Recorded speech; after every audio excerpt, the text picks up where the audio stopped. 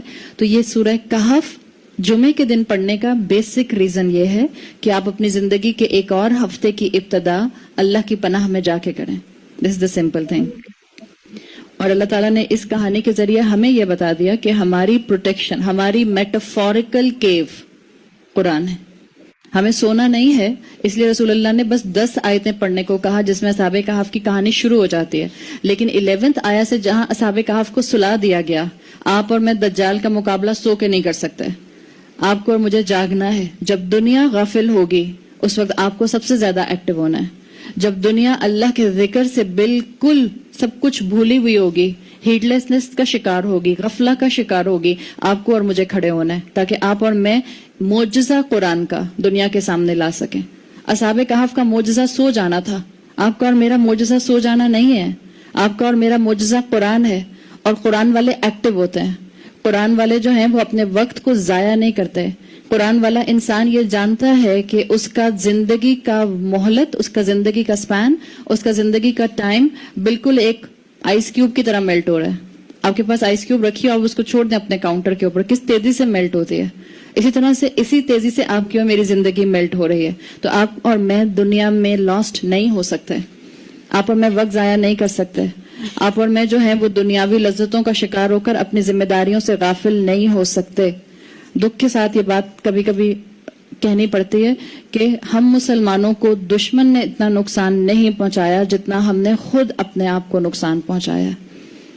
اور آج کل اگر یہ کہا جائے کہ ہمارا وقت اور کوئی ضائع نہیں کرتا جتنا ہم خود اپنے فونز کے اوپر ضائع کرتے ہیں، تو یہ کہنا غلط نہیں ہوگا. آپ اور میں وقت ضائع کرنے کے لیے اس دنیا میں نہیں بھیجے گئے ہیں. اور یاد رکھیے، مجھے اور آپ کو کوئی پناہ کے لیے غار نہیں ملے گی. آپ کو اور مجھے عمل کر کے دکھانا ہے، ایکٹیو ہونا ہے، ایگزامپل سیٹ کرنی ہے، اور کانفیڈنس کے ساتھ، کنوکشن کے ساتھ پراؤڈ مسلم بننا ہے. یہ ہے آپ کا اور میرا معجزہ. قرآن پر عمل کرنے والا، یہاں پر آئے نا وَاتْلُ مَا أُوحِیَ، تلاوت کیجئے. تلاوت جو ہے اس کے ایک مفہوم تو یہ بنتا ہے کہ آپ جو پڑھ رہے ہیں، جو سنایا جا رہا ہے، اس کو پیچھے پیچھے ریپیٹ کیجئے، اس کے ساتھ ساتھ چلیے. لیکن جو عربی میں گہرا مفہوم آتا ہے وہ یہ آتا ہے کہ اس کے الفاظ کے پیچھے پیچھے جائیے. اور جب آپ الفاظ کے پیچھے پیچھے جائیں گے تو صرف وربلی تو نہیں جائیں گے، مجھے اور آپ کو تو اس کے الفاظ کے پیچھے فزیکلی بھی جانا ہے، عملی طور پر بھی جانا ہے، پریکٹیکلٹی میں بھی جانا ہے. اور جب آپ پریکٹیکلٹی میں اس کتاب پر عمل کریں گی تو آپ پر اللہ تعالیٰ سکینت نازل کرے گا، ٹرینکویلٹی اتارے گا. آپ کو اللہ کی بات مان کر سکون ملے گا. آپ کے اندر اللہ تعالیٰ کانفیڈنس لے کر آئیں گے. اللہ کا دین اپنا کر شرمندہ ہونے سے چھوڑ دیں. یہ سب سے زیادہ امپورٹنٹ چیز ہے. جب آپ اللہ کی بات کو مانیں تو اللہ کی بات مان کر شرمندہ نہ ہو. Be confident. جتنا عمل کریں پورے کے پورے اعتماد کے ساتھ عمل کریں کہ یہ میرے اللہ رب العزت کا حکم ہے، میں اللہ کی بات مان رہی ہوں، میں اللہ کے لیے جو ہے اپنی زندگی کو آنر کر رہی ہوں. اللہ نے مجھے اشرف المخلوقات بنایا ہے، اللہ نے مجھے بیان کی طاقت دی ہے، اللہ نے مجھے نعمتیں دی ہیں، اللہ نے مجھے زبان دی ہے. اس زبان کو اللہ کی کتاب کے خلاف استعمال کریں گے؟ اس کتاب کو اللہ کی فرما برداری میں استعمال نہیں کریں گے؟ یہ زبان اللہ نے لڑائی جھگڑوں کے لیے نہیں دی تھی. یہ زبان اللہ تعالیٰ نے ایک دوسرے کو ہرٹ کرنے کے لیے بھی نہیں دی تھی. یہ زبان اللہ تعالیٰ نے گوسپس اور غیبت کرنے کے لیے بھی نہیں دی تھی. مگر انسان کا حال کیا ہے کہ انسان شیطان کی بات میں بہت جلدی آ جاتا ہے.